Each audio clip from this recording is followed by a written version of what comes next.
Hello बच्चों, यहां लिखा है block of base 10 by 10 centimetre and height 15 centimetre is kept on the inclined plane. The coefficient of friction between them is 3. Clear?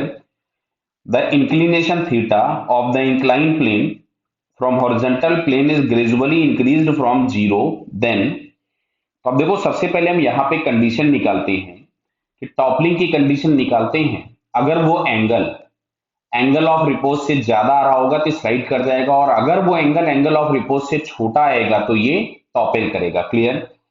यहां पे जैसे इन्होंने बना रखा है तो मैं यहीं पे लिख देता हूं, ये आपके पास मिलेगा mg cos थीटा, और यहां कहीं पे जो डाउन द इंक्लाइन आपके पास इसका mg का कंपोनेंट आएगा, that is mg sin theta. Clear है बेटा? ये तो यहां से हम लोगों ने बना दिया mg sin थीटा। क्लियर? अब जैसे दिख ही रहा है, यहाँ पे इन्होंने फोर्स बना भी रखा है, नॉर्मल बना रखा है, फ्रिक्शन बना रखा है, तो इस एज के अबाउट जहां पे मैंने डॉट लगाया, इसके अबाउट नॉर्मल रिएक्शन और फ्रिक्शन के टॉर्क जीरो हो जाएंगे। टॉर्क के नाम पे mg sin थीटा और mg cos theta.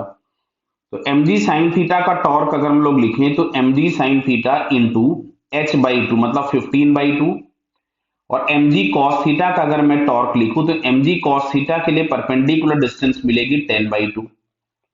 Clear? mg से mg हम लोगों ने यहां से कैंसिल कर दिया, ये मिलेगा आपके पास 3 और ये आ रहा है 2।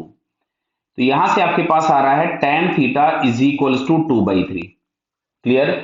अब अगर हम लोग एंगल ऑफ रिपोज की बात करें तो एंगल ऑफ रिपोज होता है tan अल्फा, मैं इसको लिख देता हूं, थीटा नहीं लिखूं। अल्फा हम लोगों के पास एंगल ऑफ रिपोज यदि हम लोग माने तो tan alpha is equals to mu होता है, जो कि यहां पे दिया गया है 3।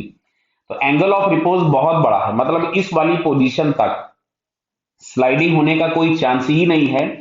तो स्लाइडिंग होगी नहीं तो आपके पास क्या होगा, पहले ये टॉपेल कर जाएगा, स्लाइड करेगा ही नहीं। तो मैं ऑप्शन पढ़ता हूं, थीटा इज इक्वल टू 30 पे स्लाइडिंग बोला, गलत हो गया। The block will remains at rest on the incline plane up to certain theta and then topple. तो ये आंसर तो देखो सही दिख रहा है। क्लियर? क्योंकि हमको दिख रहा है इस पर्टिकुलर थीटा पे पहुंच करके टॉपलिंग हो जाएगी, लेकिन स्लाइडिंग होने के लिए जो अल्फा होना चाहिए that should be more than tan inverse of 3, और ये तो आपके पास tan इनवर्स ऑफ 0.66 वैल्यू दी गई है। Clear?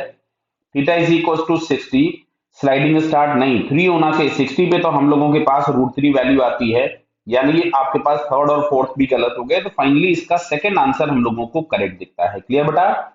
Okay, all the best.